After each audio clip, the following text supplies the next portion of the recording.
C'est l'histoire d'un combat de titans.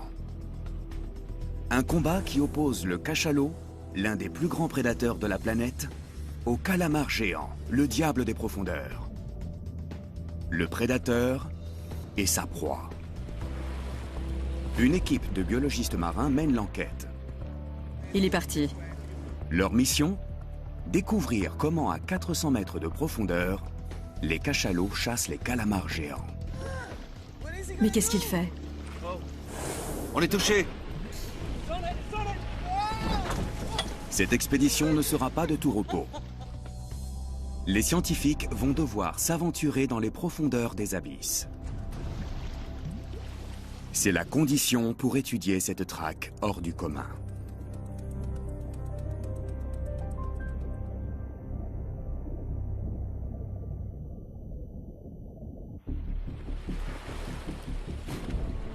Dans le golfe de Californie, un groupe de chercheurs va tenter de fixer une caméra sur un animal mythique.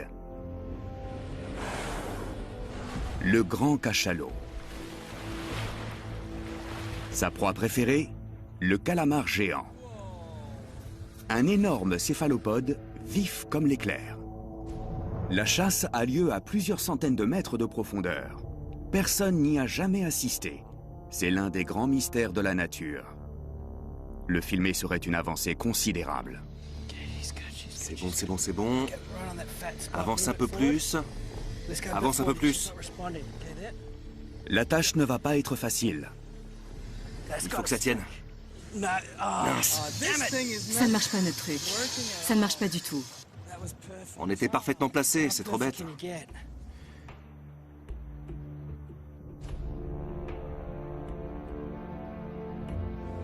Diane Gendron étudie ces animaux depuis 1997. Elle en a identifié plus de 800. Il y a un tout petit et un adulte. Rendall Davis est expert en caméras et en capteurs marins. Il les arrime sur les cétacés pour découvrir leurs secrets. C'est comme lorsqu'on selle un cheval pour la première fois. C'est nouveau et ça l'effraie. Ryan Johnson est biologiste marin. C'est lui qui va attacher la caméra sur la perche. C'est sa première rencontre avec ce cétacé légendaire. Ce sont les plus grands prédateurs des océans. On a beaucoup de chance de pouvoir les approcher d'aussi près. Leur quête est aussi dangereuse que celle du capitaine Ahab dans l'histoire de Moby Dick d'Herman Melville.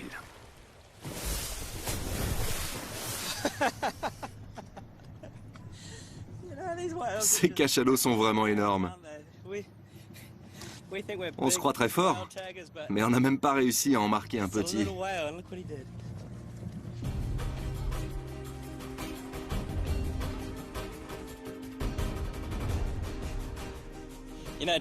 Je rêve depuis toujours de participer à ce genre de mission.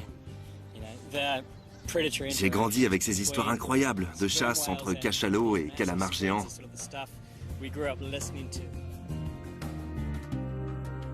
Le golfe de Californie est un vrai paradis pour les cétacés. Les recherches vont se concentrer autour d'une petite île, San Pedro Martyr.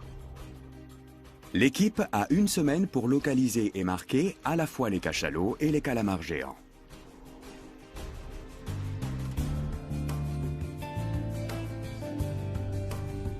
Cette expédition est le point déterminant d'un programme de recherche mené par Diane et Rendall.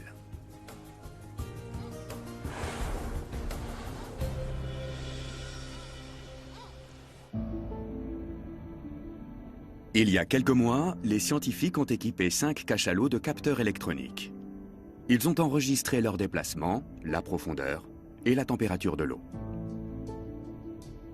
C'est Bill Gilly qui a marqué plusieurs calamars géants. La compilation des données a fait surgir une énigme. Les céphalopodes passent toute la journée à 400 mètres de profondeur. Et le soir, ils remontent vers la surface. Les cachalots adoptent un autre comportement. Ils plongent de jour comme de nuit à cette profondeur. C'est leur zone de chasse. Mais qu'est-ce qui pousse les cachalots à chasser par 400 mètres de fond plutôt que d'attendre la nuit que les calamars remontent? Pour répondre à ces questions, les scientifiques ont décidé d'installer une caméra sur le dos d'un cachalot. L'avantage des données visuelles, c'est qu'elles nous permettent d'appréhender les subtilités du comportement des animaux. Sans elles, ce serait incompréhensible. Rendall attend beaucoup de cette nouvelle technologie.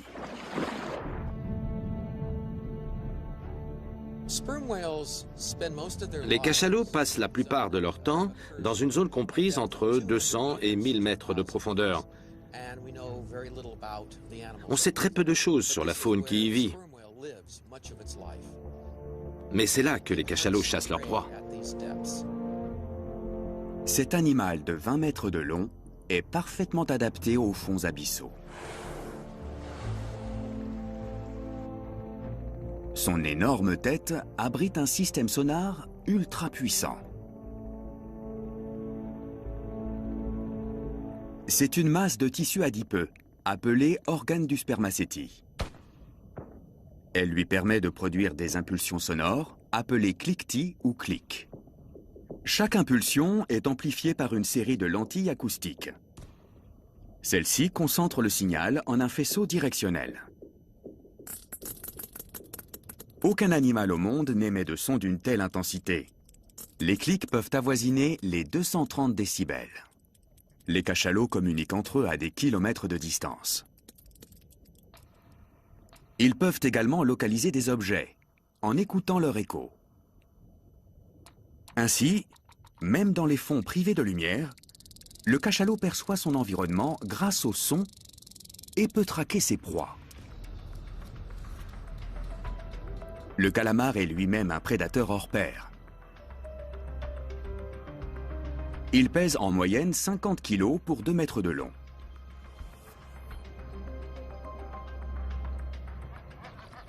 Bob Cranston est caméraman spécialisé dans la prise de vue sous-marine. Il va aider l'équipe à trouver des calamars géants. Il les filme depuis 10 ans. Ce sont des prédateurs très agressifs. Ils n'hésitent pas à venir vous suçoter les jambes et il faut les repousser très fermement. S'il y en a plusieurs, c'est assez dangereux. Ils sont parfaitement adaptés aux profondeurs. Leurs yeux sont sensibles à la lumière polarisée. Ils voient dans le noir le plus total. Les calamars géants se déplacent en expulsant violemment l'eau à travers un entonnoir musculeux. Ce sont des animaux extrêmement rapides. Comment les cachalots font-ils pour les attraper? La caméra nous permettra peut-être de le découvrir. L'idée, c'est de placer cette caméra de manière à voir au-dessus de la tête de l'animal. Elle permet de le suivre pendant qu'il chasse, qu'il capture ou dévore ses proies. C'est pratiquement l'unique moyen de savoir ce que font les animaux qui plongent à ces profondeurs. Rendall a déjà fixé des caméras sur le dos de requins-baleines. Il a ainsi découvert qu'ils attirent les petits poissons et leurs prédateurs.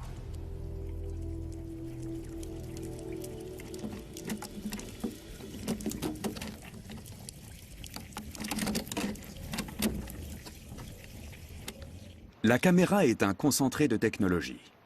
Elle est équipée d'une diode électroluminescente et d'un hydrophone. Comment on fait pour l'arrimer sur le cachalot? Les calamars géants utilisent des ventouses pour saisir leurs proies et les attraper. On utilise nous aussi des sortes de ventouses pour attacher notre matériel. C'est un peu l'arroseur arrosé. On va la coller sur notre proie. Oui. Cette approche n'a que des avantages. On obtient les données voulues sans blesser l'animal. Pour approcher les cétacés, il faut s'avancer en canot à moteur. En général, ils se déplacent en groupe. Il suffit d'en apercevoir un pour localiser tout un clan. 5 degrés à tribord, à 300 mètres. La ventouse et la caméra sont reliées par un câble. Elles sont fixées au bout d'une perche en fibre de carbone de 8 mètres de long. Ryan et Rendall vont guider la perche. Diane manœuvre le canot et Willem surveille la force d'aspiration de la ventouse. Il y en a 3 qui viennent de plonger. En voilà un, regardez ça. Lequel est le plus proche? L'équipe est tendue. Comment les cachalots vont-ils réagir? Sur le navire qui sert de base, le capitaine guette les cétacés. On a vu un cachalot émerger tout près, à tribord.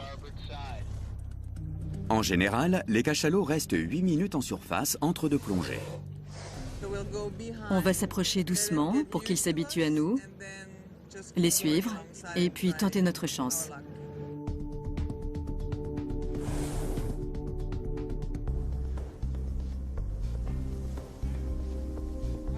On est prêt? Je pense que oui. C'est bon pour toi? Reste là. Attention à ne pas le toucher. Ne bouge pas. Il est parti. On n'a plus qu'à recommencer. Ce cachalot s'est vite échappé. Un autre sera-t-il moins timide? Un deuxième candidat émerge à 100 mètres de là.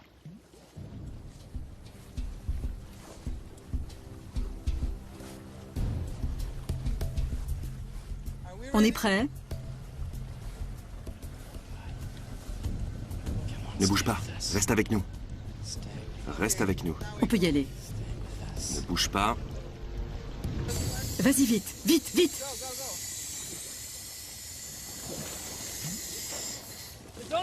Ça y est! Ça va? Ouais. La deuxième, c'était la bonne. On a eu du bol! Une sacrée veine, oui. Le voilà! Il aime pas ça. Je n'ai pas vu la caméra.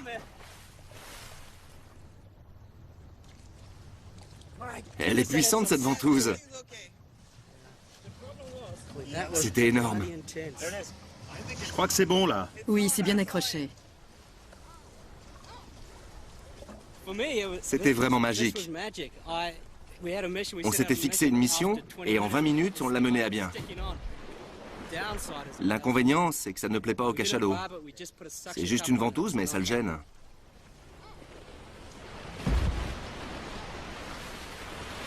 Oui, c'était un sacré stress. Quelques minutes plus tard, l'enthousiasme de l'équipe retombe. Le cachalot s'est débarrassé de la caméra. Là-bas, elle est revenue à la surface. Il va falloir vérifier son état et comprendre les raisons pour lesquelles elle s'est décrochée.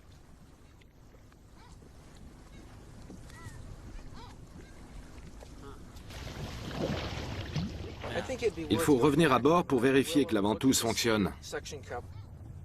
L'équipe découvre aussi que l'opération n'est pas sans risque. J'ai eu peur qu'on soit renversé. J'ai cru que Ryan avait été touché, qu'il avait reçu un coup sur la tête, alors j'ai agrippé son t-shirt pour le retenir. Heureusement, il avait juste perdu l'équilibre. Mais on a eu chaud.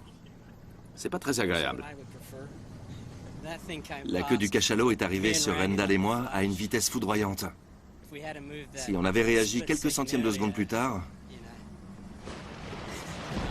je ne sais pas ce qui serait passé.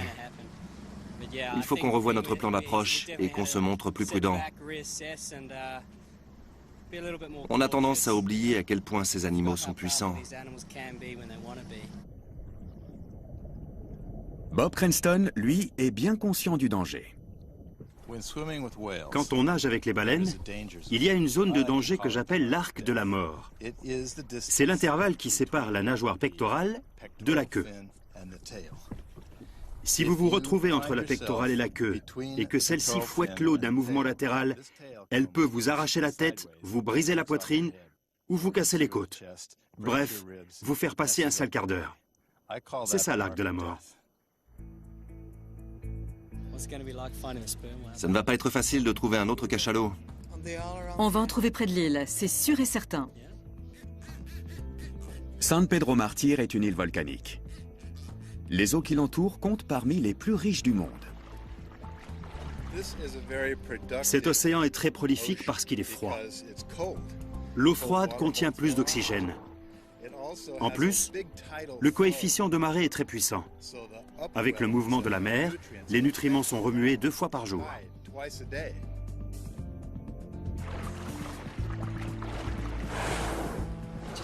C'est un endroit unique.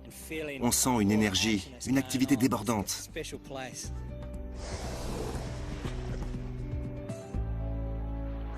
Le golfe de Californie abrite au moins 20 espèces de baleines et de dauphins. On peut y apercevoir de grands bancs de globicéphales ou baleines pilotes. Les baleines bleues et les baleines grises viennent se reproduire ici. Et les dauphins pullulent. Une aubaine pour les spécialistes des mammifères marins. Diane passe énormément de temps en mer. Elle cherche à comprendre la place des baleines dans cet écosystème. Ce sont des animaux gigantesques, mais on peut les approcher de très près. Ils tolèrent votre présence. Il est là, juste là. Vous le voyez? Regardez, on voit sa mâchoire inférieure. Elle est toute blanche. Il nous a aperçus à la dernière minute. Il a tourné et il a plongé, comme un gentil géant.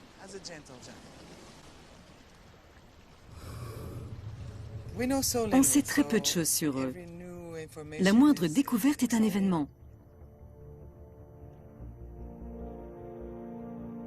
Les cachalots sont très nombreux dans le golfe, plus d'1 millier.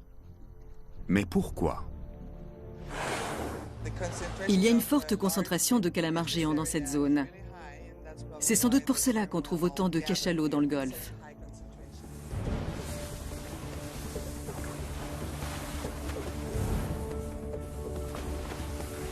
Les grands dauphins accompagnent souvent les cachalots. Les scientifiques sont en bonne compagnie.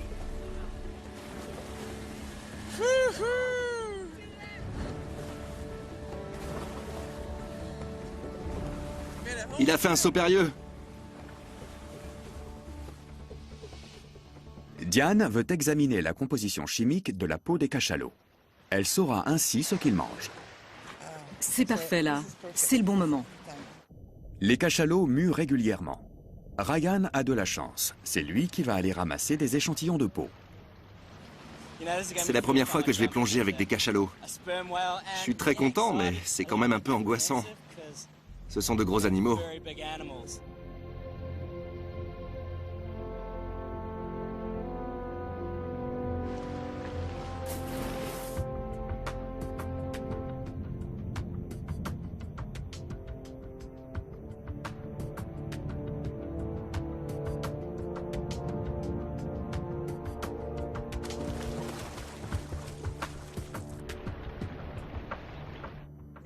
Il a un bout de peau.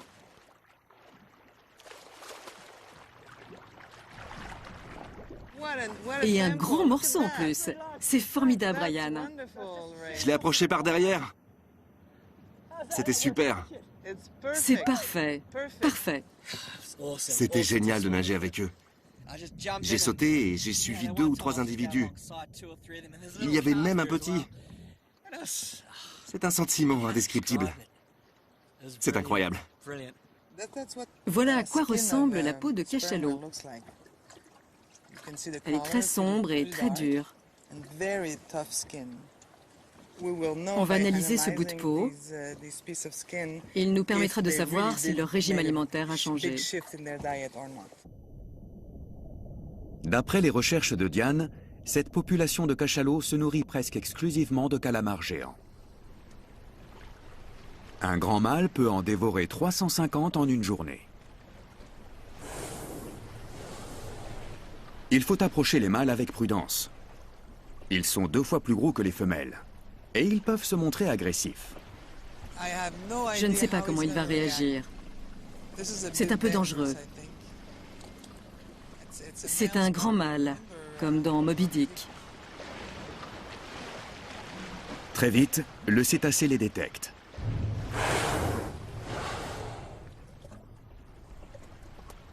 Et à la différence des candidats précédents, il n'a pas peur.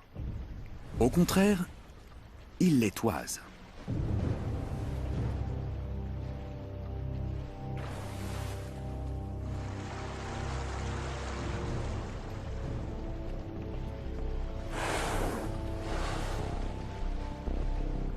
Le monstre de 30 tonnes se dirige vers eux. Qu'est-ce qu'il va faire? On te regarde, c'est tout. C'est un grand individu. Il mesure plus de 20 mètres de long.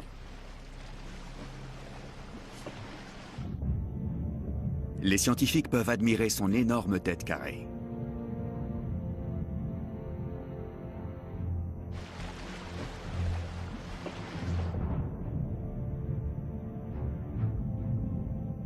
La peau des cachalots est très caractéristique. Elle est ridée. Il s'éloigne. Il était simplement curieux. Il est parti. À tribord. Il vient vers nous. Deuxième jour de la mission. L'équipe se trouve au milieu d'un cercle très animé. Ils sont énormes. Il y en a 3, là, là et derrière. Il y a des mâles partout. 1, 2, 3. T'as vu sa gueule grande ouverte? Ils se disputent un territoire. Mieux vaut ne pas tenter de les marquer. La réaction d'un grand mâle pourrait être plus violente, puisqu'ils sont 2 fois plus grands. Et je ne pense pas qu'on ait envie de voir ce que ça donne. Tu sais pourquoi Diane ne veut pas arrimer de caméra sur un mâle? Elle a peur qu'il revienne nous agresser. C'est vrai? Mais oui, bien sûr. Oui, ils sont dangereux. Si on tente le coup sur un mâle, il y aura seulement une plus grosse queue qui tentera de nous faire chavirer. Mais qu'elle soit grande ou petite, de toute façon, si elle nous frappe, on boira la tasse. Au fond, ça ne fait pas de grande différence. Je suis catégorique, pas de mâle. On ne sait pas comment ils peuvent réagir. Ils continuent donc de chercher des individus de taille plus modeste. Mais même un petit cachalot sera toujours aussi grand que leur canot.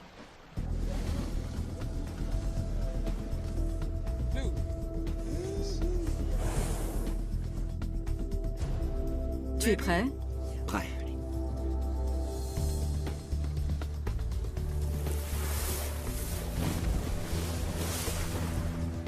Il faut tenter notre chance. On a loupé notre coup. On y retourne. On va chercher un autre groupe. Au moins, ils ne reviennent pas nous attaquer. La ventouse est moins agressive qu'un harpon. Mais elle est beaucoup plus difficile à fixer au dos de l'animal. Il va plonger.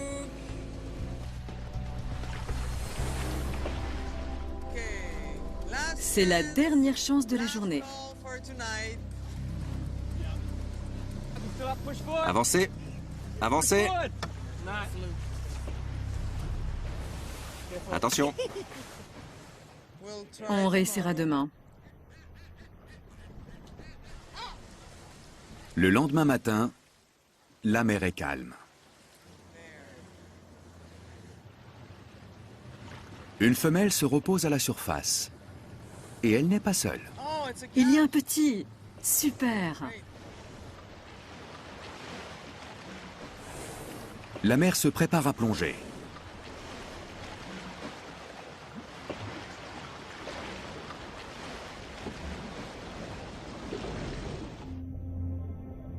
Elle part pêcher dans les profondeurs.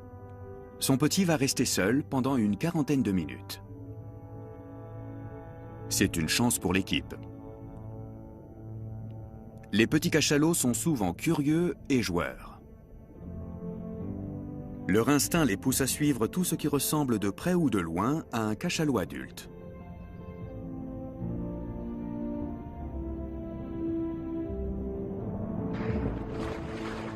Ce petit pèse déjà 1 tonne et mesure 4 mètres de long. Il passe ses journées à respirer, téter et suivre sa mère.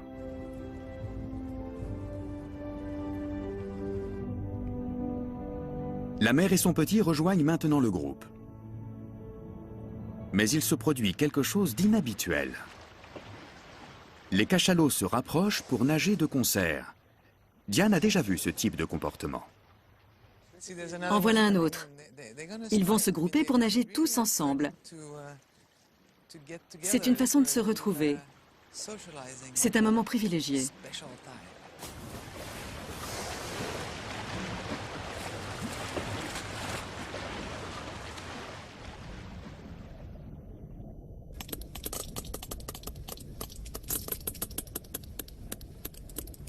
Les cachalots semblent apprécier ce contact étroit.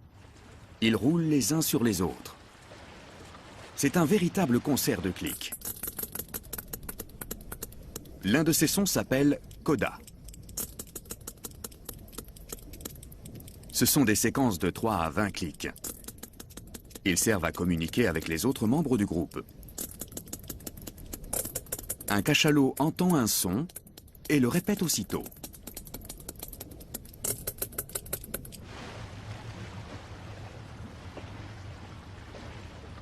Les scientifiques ont analysé ces séquences. Ils ont découvert que leur schéma correspondait à celui d'une conversation. Que se disent-ils? On l'ignore encore. Ils ont envie de jouer. Regardez-les.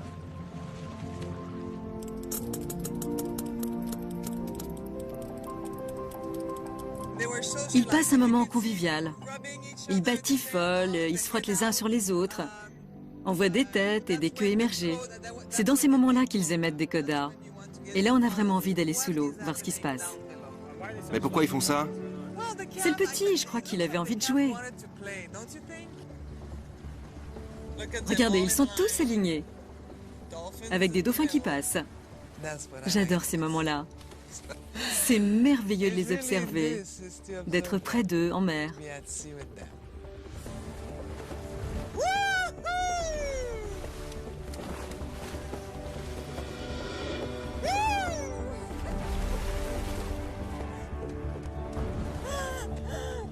C'est le bonheur ce matin.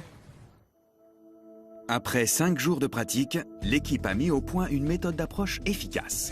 Attends. Reste à trouver le bon cachalot. Plus près de la tête, encore. Non. Allez!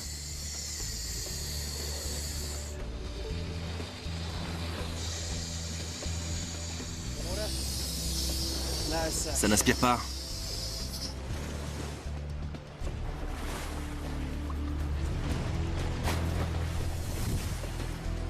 Ça y est! Non, elle s'est détachée.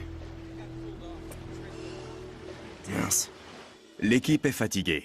La perche elle-même commence à montrer des signes de faiblesse. Elle est cassée.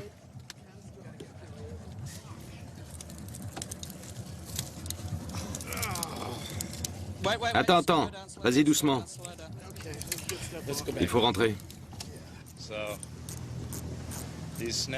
Ces cachalots ont cassé ma perche en fibre de carbone. C'est assez impressionnant parce que c'est vraiment difficile à casser.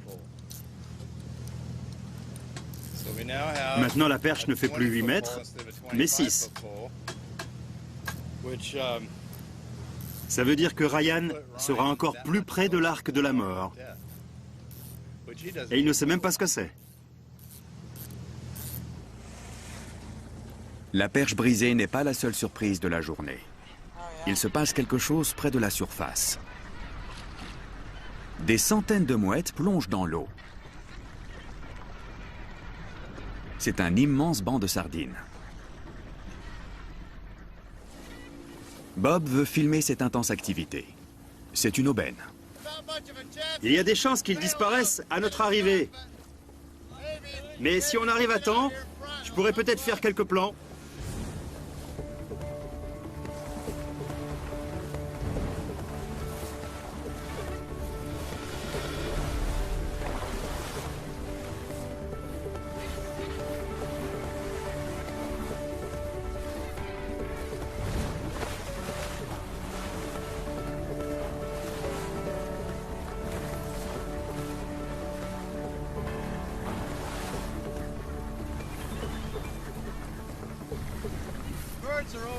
Les oiseaux sont juste au-dessus du banc. Quand les dauphins vont arriver, ils vont faire remonter les sardines et les mouettes auront leur chance. Nous aussi, peut-être, si on est assez rapide. Ils vont passer près de nous à 100 à l'heure.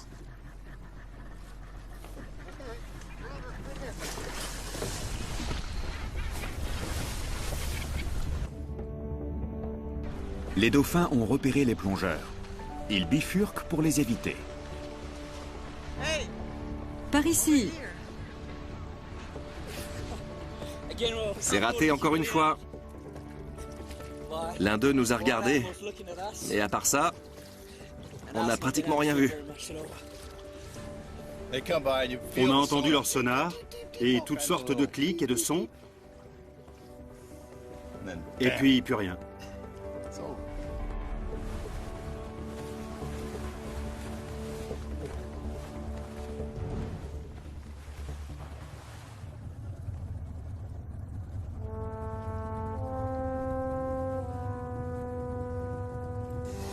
La nuit tombe. Bientôt, les calamars géants vont remonter à la surface pour se nourrir. Ryan veut équiper l'un d'eux d'un capteur. Mais pour cela, il faut d'abord l'attraper. Ça tombe bien, Bob est un expert. Un vrai pêcheur ne révèle jamais tous ses secrets, mais en voici quelques-uns. D'abord, on allume des torches. Et ça, c'est un leurre. Il est phosphorescent. Tu la charges à la lumière? Oui, on la charge à bloc et on la met à l'eau. Et voilà le bout de la ligne. Prends-la. Super. C'est ainsi que les Mexicains pêchent le calamar. Les calamars géants vivent dans les abysses. Même les plongeurs les plus expérimentés ne peuvent descendre à de telles profondeurs. La nuit, ils remontent en vaste bande de parfois plus d'1 millier d'individus.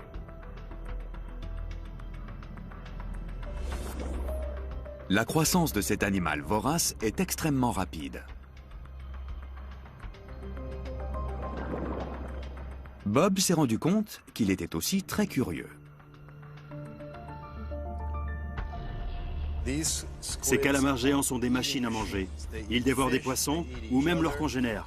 Bref, tout ce qui leur tombe sous les tentacules.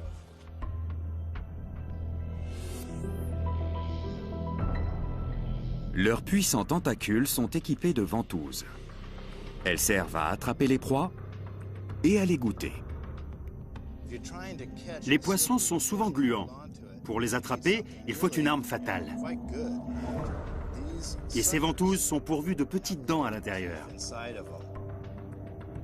Et au milieu des tentacules, une bouche coupante qui déchire les proies.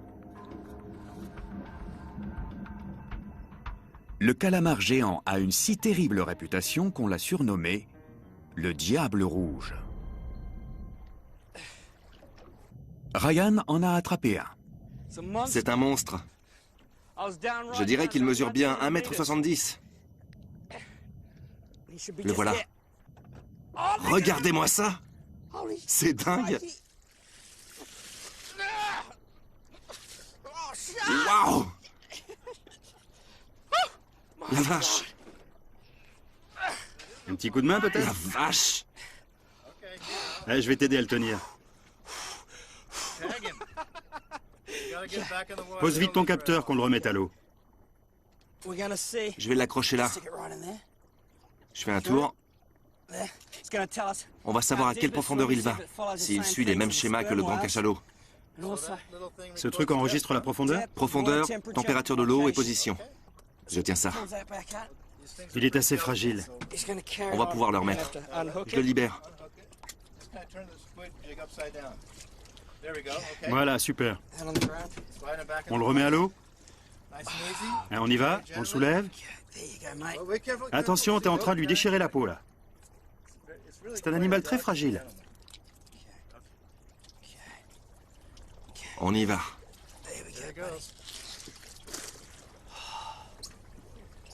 Allez, c'est parti. Il ondule, c'est bon.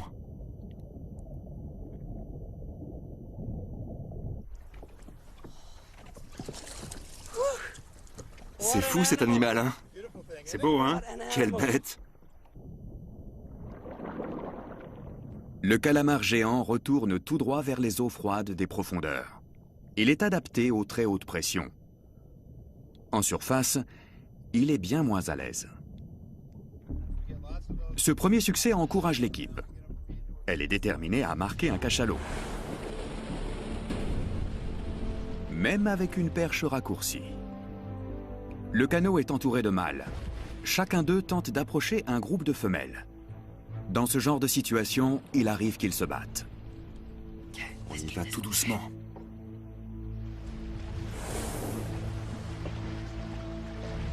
L'un des grands mâles se détourne des autres. Le canot semble l'intéresser.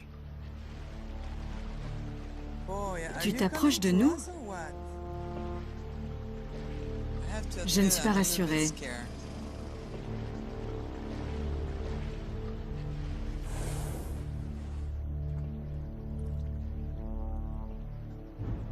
Il vient droit sur nous.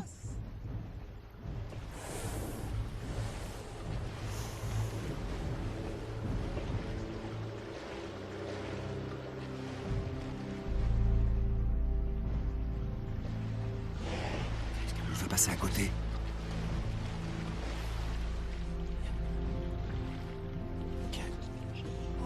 Aïe, aïe, aïe. Ah non, mon Dieu. Oh. Mais qu'est-ce qu'il fait? Il nous a touchés. Non, non, non, ça va. Ça va? Il nous dit de nous éloigner, de partir, c'est tout. Il marque son territoire. Exactement. La queue est sous le canot. Ça t'est déjà arrivé? Non, mais j'en avais entendu parler. T'en avais entendu parler? Oui, mon Dieu. C'était incroyable. C'est fou, il s'est approché et il nous a poussés doucement, comme pour nous dire « restez à distance ». Il n'y a rien d'autre à dire.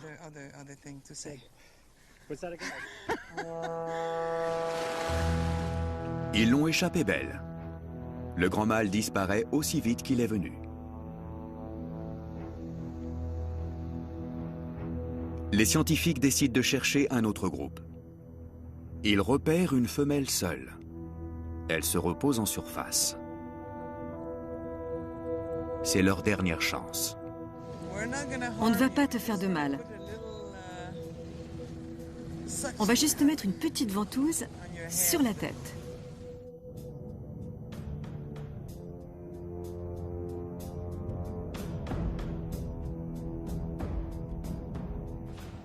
Encore quelques secondes.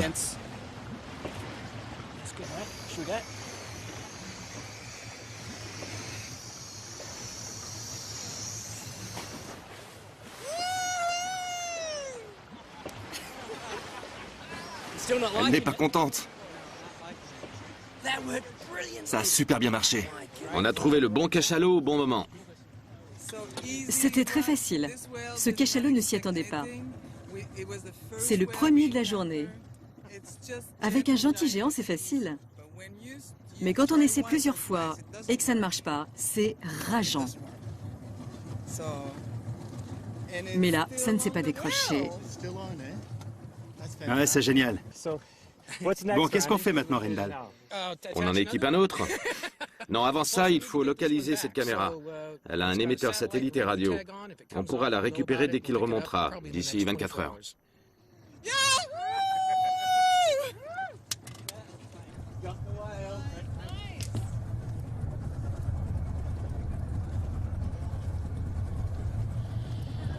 Le cachalot doit être dans les profondeurs.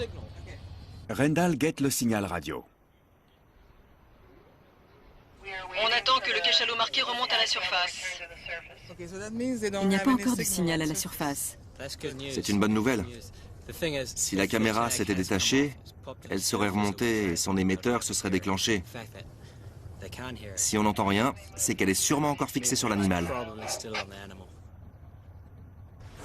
10 cachalots sont remontés. Ils forment un groupe compact. On voit bien qu'ils restent ensemble. Mais si on regarde de près, on remarque que certains sont face à face. Est-ce une réponse à l'appel de la femelle marquée? Quelque chose les a poussés à se réunir rapidement. Ça, c'est ce qu'on appelle une unité sociale. Ce sont des femelles qui forment un groupe avec leurs petits. Elles vivent ensemble pendant de nombreuses années.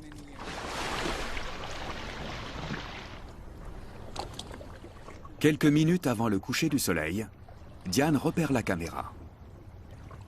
Là-bas. Ouais, je la vois. Elle est juste là. Elle s'est décrochée du cachalot.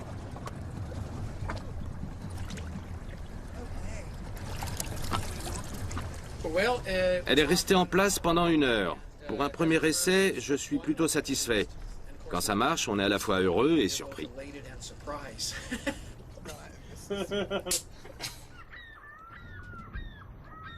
Tout le monde a hâte de voir les images enregistrées.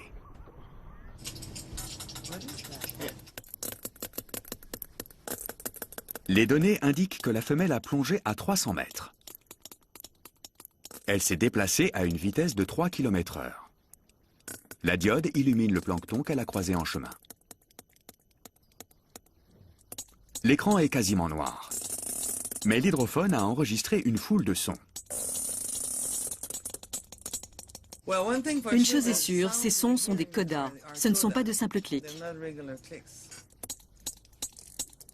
Les codas permettent aux cachalots de communiquer entre eux.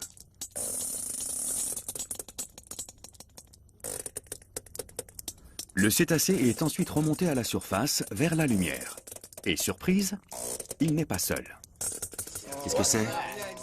Il y a plus d'un cachalot. Regardez, il y en a un là. Ils nagent tous ensemble. Ils se tiennent très près les uns des autres. C'est magnifique. Il y en a un qui nage à l'envers. Il bouge à peine. On dirait qu'il plane. C'est bien filmé, hein. C'est fou, l'homme peut être remplacé par une ventouse. C'est incroyable. On en voit 5 dans le cadre. 6 même.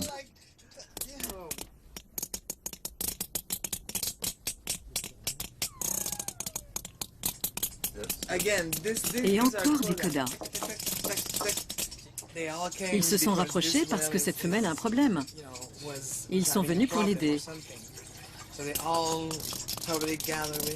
L'autre cachalot se tient vraiment tout près d'elle. Il essaie peut-être de la débarrasser de la ventouse.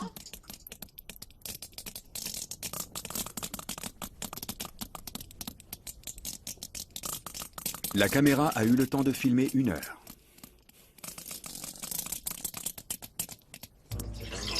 Cette étude est une nouvelle fenêtre ouverte sur le monde des cachalots. À l'avenir, ce dispositif permettra de les accompagner dans les profondeurs. Je pense que le groupe escorte le cachalot que nous avons marqué. La femelle a dû être surprise. Elle a envoyé des codas aux autres pour leur dire qu'elle avait quelque chose sur le dos. Les images montrent un groupe uni. Les cachalots se portent mutuellement secours et communiquent en permanence. Elles montrent aussi que les cachalots chassent dans l'obscurité totale. Ils se servent de leur puissant système d'écolocalisation.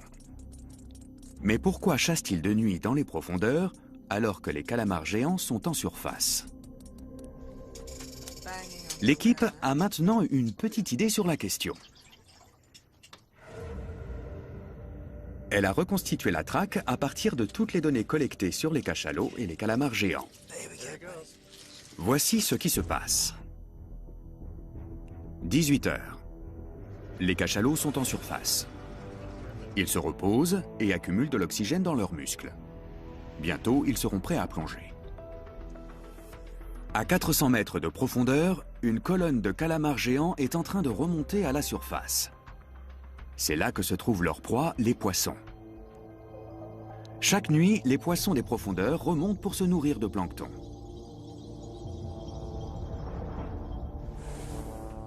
Le cachalot a passé 8 minutes en surface.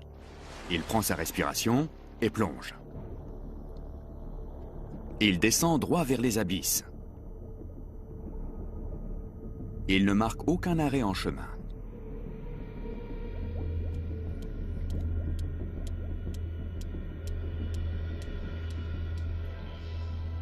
Près de la surface, les calamars géants chassent les poissons.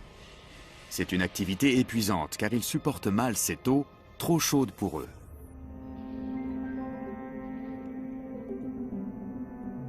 Les données montrent que les calamars géants redescendent à plusieurs reprises dans les profondeurs, sans doute pour se rafraîchir. Ils reprennent des forces avant une nouvelle incursion à la surface. C'est là que les cachalots les attendent. Les capteurs montrent qu'ils patrouillent dans cette zone à 400 mètres de profondeur. Ici, le taux d'oxygène est extrêmement bas. Il n'est que de 10% par rapport à la surface. Et c'est un problème pour les calamars géants.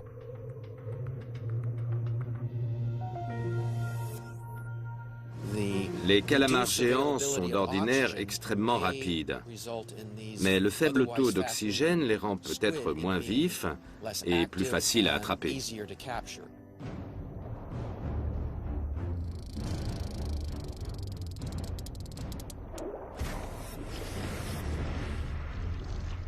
Les cachalots s'attaquent donc à eux quand ils sont les plus vulnérables.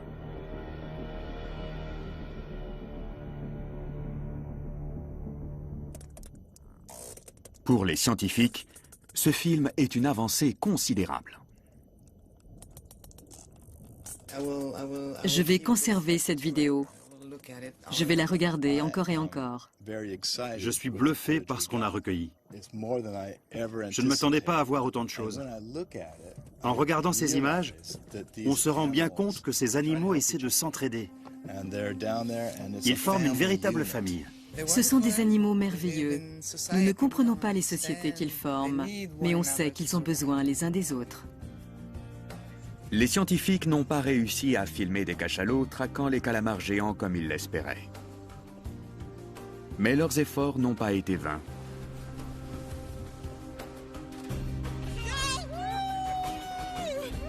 Leurs images sous-marines témoignent de l'incroyable solidarité de ces grands mammifères. De temps en temps, on a la chance de découvrir quelque chose d'inédit, quelque chose que personne n'avait jamais vu.